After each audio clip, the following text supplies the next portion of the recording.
चांदनी आसमां की परी शायरों के लिए। আর এখন আমার একটা পার্সেল এসেছে, একটা না 3-4টে পার্সেল এসেছে। তো এই যে এখন নিয়ে এসেছি আর আমি ওপেন করতে বসেছি, বাবা শোনা বলছে ও ওপেন করবে।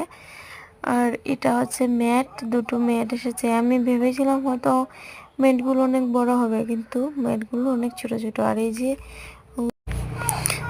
ওগুলো হচ্ছে, দুটো হচ্ছে স্টিকার, ওয়ালের স্টিকার, আর একটা হচ্ছে ঘড়ি। তো এই যে ওগুলো মিলিয়ে 4টে এসেছে। ওগুলোকে ওপেন করে নিয়ে এবার আমি রেখে দিচ্ছি। তো ওগুলো এখন নাগাবো না, পরে নাগাবো, যখন নাগাবো তোমার